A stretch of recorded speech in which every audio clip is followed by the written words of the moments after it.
Back on Andrew Kelly's property, two devils are preparing to mate. The females come into oestrus only once a year. Even though Andrew knows well the behaviour of each devil on his property, he must remain vigilant. They are solitary, so they show aggression towards each other, but they'd prefer to avoid confrontation. She submitted by making a few sounds but not really fighting back. I knew that she was ready for breeding.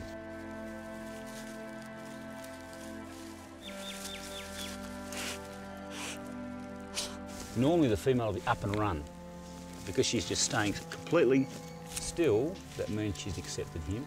And now here's this side, so he's climbing on top now, grasping her, holding her neck, he'll lick her, just reassure her, and then he'll grasp her by the back of the neck and they'll start copulating as soon as we get out of here.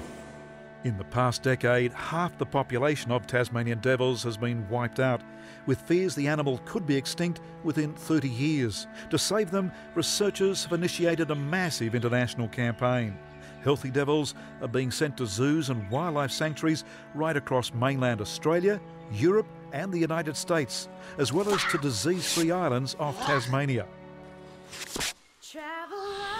Off to the trendy Victorian capital of Melbourne right now, and our reporters there, the two Tims.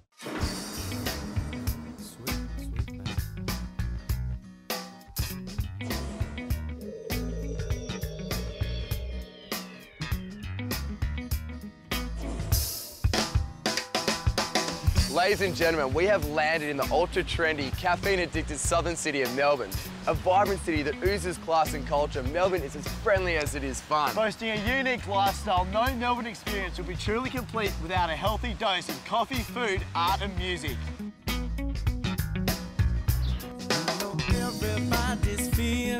While it is Australia's second largest city, Melbourne is generally considered to be the cultural capital of the country, a perception backed up by a vibrant live music, art and sporting scene, as well as a plethora of fine restaurants, cafes and bars.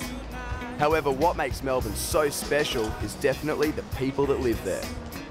A Melbourneite is a person that loves to go out for coffee, go shopping. Yeah. Somebody who supports local artists. Friendly, fashionable. Definitely free, definitely artistic, and just makes the most of life. Crazy, like your hair. Laid back. And stagey. Cool, trendy, and A bit more grungy and stylish, more. Well, it's pretty hard to pinpoint the Melbourne style. Pretty much anything goes.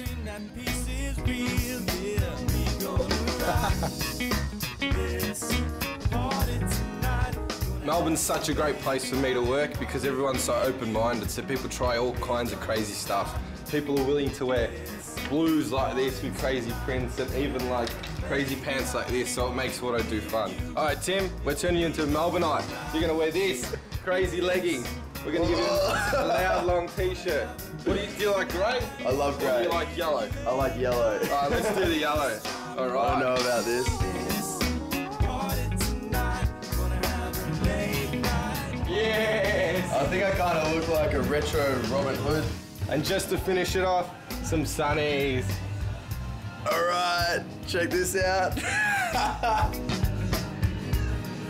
Welcome to Melbourne. Yeah. Well, getting around Melbourne is somewhat of a unique experience. Trams like this have been operating for over a century. It sort of captures this unique yet laid-back, uplifting city.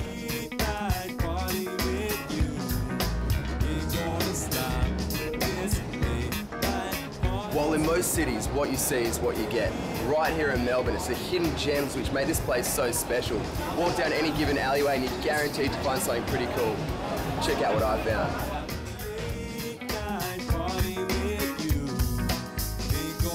It's all the lanes and alleys that we love, packed with surprises. And the coffee culture is very big.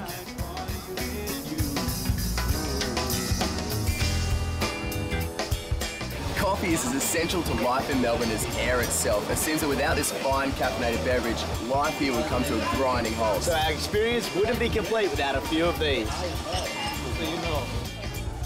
I've been making coffee for a few years now. I love the people and I love making coffee, and you know what, there's like a whole science and there's a whole art. Coffee culture in Melbourne is the perfect latte, is the right temperature, it is a pretty little pattern on top, it is getting your coffee quickly, and it's having one and then needing another one 5 minutes later. That's what it is.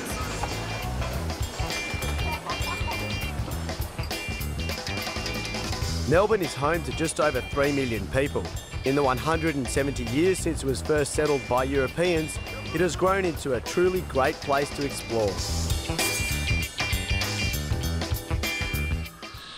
Let's check out the other side of the National Capital of Canberra right now. And away from its parliamentary role, Canberra offers a host of surprises.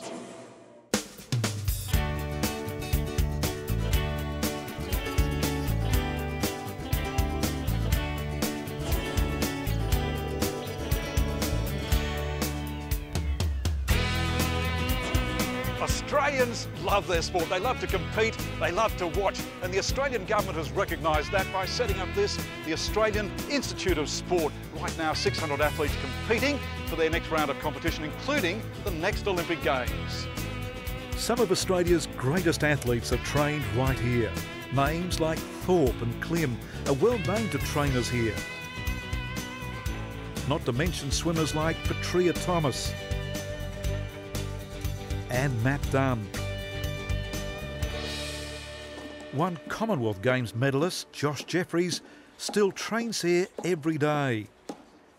I won 2 gold, a silver and a bronze at the last Commonwealth Games in Melbourne, and that was fantastic to do in front of my home crowd. Well, I'm actually what's considered an all-rounder, so I do all 6 events. So I do the floor exercise, the pommel horse, the rings, the vault, the parallel bars and the horizontal bar. I'm reserved for the Beijing Olympics, so I've got to keep training as if I'm going to the Olympics, and then because anything can happen. So yeah, that's keeping me motivated at the moment. Oh, it feels fantastic. It's just a buzz, like just to be fit and healthy. It's just fantastic. Today, other gymnasts are working out in the Institute's huge training hall. Well, it's a pretty strict regime. It's a pretty hard training session. And the girls and the guys, we train from about 8 till 10 in the morning, and then we train from 3:30 till 6:30 every day pretty much. So we do about 12 sessions a week, and that consists of about 30 to 32 hours a week. So it's a pretty strict training regime, but we wouldn't do it if we didn't enjoy it. So it makes Australia renowned for who we are as well. So Australia is seen as a very competitive sort of a country, and you know, we're nothing to do. We're just so strong compared to all the other countries as well. So it just puts us on the world map. So. Other training halls are filled with runners building up muscle strength. Well, this is a strength conditioning room. We've got our sprint track just down the bottom there, which is used for our sprinters. And we've got also stretching mats, which are also used for stomach and core stability. Then we've got all our free weight sort of stuff like our squatting platforms, and then we have a lot of machine work as well. In the huge swimming complex, water polo players and swimmers are training today. So this is one of 3 pools here, and as you can see there's the Australian Water Polo State Associations here. And we also have a 25-metre pool, which is just around the corner, and that's used for warming up for competitions in here. And we also have a new swimming pool which just finished being built in 2006. So it's a world-class venue.